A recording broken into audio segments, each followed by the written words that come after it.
আমি তখনই এনসিপিকে বলেছিলাম যে চীনের দুঃখ যেমন হুয়াংও নদী, এনসিপির দুঃখ তেমন নাসিরউদ্দিন পাটোয়ারি। যে নাসিরউদ্দিন পাটোয়ারিকে এনসিপি আসলে এভাবেই মানে প্রেসক্রিপশন দিয়ে মাঠে নামিয়ে দিয়েছে। ওবায়দুল কাদের ডেইলি মিডিয়াতে এসে যা করতেন।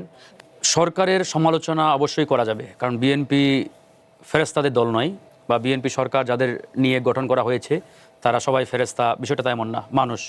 সুতরাং তাদের সমালোচনা অবশ্যই হবে। তারা ভালো কাজ করলে আমরা বাহবা দেব, আবার তারা জনগণ বিরোধী সিদ্ধান্ত নিলে আমরা সমালোচনা করব, কঠোর সমালোচনা করব। এখন কথা হচ্ছে সমালোচনার তো একটা ভাষা, একটা লাইন, শব্দচয়ন, বাক্যচয়ন ইত্যাদি রয়েছে। এখন এটা অনেকেই অনেকভাবে ব্যাখ্যা করে, যেমন এনসিপি বা তারা বলার চেষ্টা করে যে সমালোচনার আবার শব্দ কীরকম। তাহলে এই যে আপনারা নতুনত্ব, আওয়ামী লীগের সময় সংসদেও কিন্তু আমরা দেখেছিলাম এই ধরনের যেই না বিষয়টা এমন না।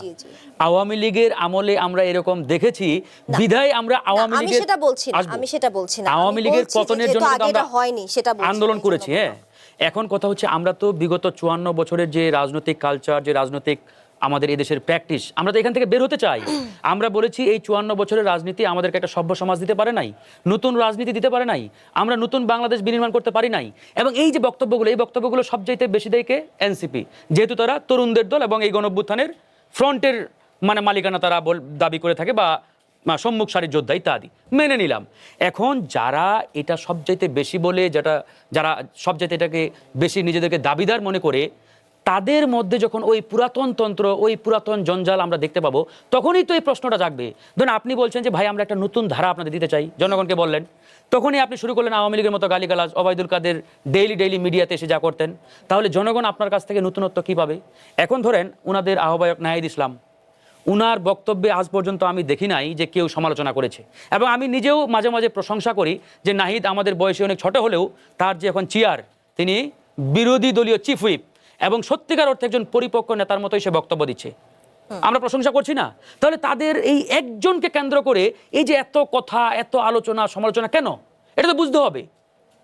নাসিরউদ্দিন পাটোয়ারিকে নিয়ে আমি 6 মাস আগে এনসিপিকে বলেছিলাম, যখন ওই জাতীয় ঐক্যমত্য কমিশনের বৈঠক চলছিল আমাদের, আমি তখনই এনসিপিকে বলেছিলাম যে চীনের দুঃখ যেমন হুয়াংও নদী, এনসিপির দুঃখ তেমন নাসিরউদ্দিন পাটোয়ারি, এবং তাকে তোমরা কন্ট্রোল করো, লাগাম টেনে ধরো, না হলে তোমাদের জন্য সে বিপদের কারণ হতে পারে।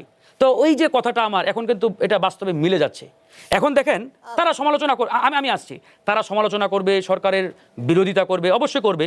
নাহিদ ইসলাম বা ওনাদের আক্তার সদস্য সচিব, তারা তো সরকারের বিরোধিতাই করছে, যেহেতু তারা বিরোধী দল, স্বাভাবিকভাবে বিরোধী দলের কাজেই তো সরকারের বিরোধিতা করা।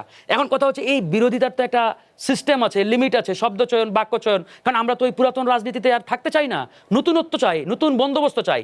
তো এই জিনিসটা আমাদের মাথায় রাখতে হবে। আমরা এই জন্যই বরাবরই বলি এনসিপি অবশ্যই ভালো করুক, এগিয়ে যাক। হ্যাঁ, বাংলাদেশে নতুন রাজনৈতিক দলের দরকার আছে, কিন্তু এটা সত্যিকার অর্থে তারা যেটা হৃদয়ে বলে, মন থেকে যেটা মানে জনগণের সামনে যেটা বলে, এটা আসলে হৃদয়ে লালন করে কিনা, এটা একটা বড় প্রশ্ন। যেমন ধরেন অনেকেই এটা বলে, মানে এটা জনগণের সামনে একটা জনশ্রুতি আছে যে নাসিরউদ্দিন পাটোয়ারিকে এনসিপি আসলে এভাবেই মানে প্রেসক্রিপশন দিয়ে মাঠে নামিয়ে দিয়েছে। কেন? শেষ করি একবার অল্প সময়ে। নাসিরউদ্দিন পাটোয়ারি দেখেন এই কথাগুলো বলার কারণে মাঠে কিন্তু একটা উত্তপ্ত পরিস্থিতি তৈরি হচ্ছে। এই উত্তপ্ত পরিস্থিতি তৈরি হওয়ার ফলাফলটাও কিন্তু এনসিপির ঘরে যাচ্ছে। কিভাবে? যেমন এনসিপির যে ওই জুলাই পদযাত্রা, এই জুলাই পদযাত্রা দেখেন মানুষ কিন্তু খুব একটা জানতো না। যখনই এই যে একটা সাংঘর্ষিক অবস্থা তৈরি হলো নাসিরউদ্দিনের বক্তব্য কেন্দ্র করে, কয়েকটা জায়গায় হামলাও হয়েছে, এটাকে কেন্দ্র করে আজকে কিন্তু বাংলাদেশের প্রত্যেকটা মানুষের মুখে মুখে এই হামলা এবং এনসিপি ওদের বার্তা চলে গেছে। তো এটা এনসিপির কৌশল কিনা, এটা এনসিপি ভালো বলতে পারবে। আমরা বলছি যে এটা যদি তাদের কৌশল হয়ে থাকে, এটা অবশ্যই খারাপ একটা দৃষ্টান্ত হবে।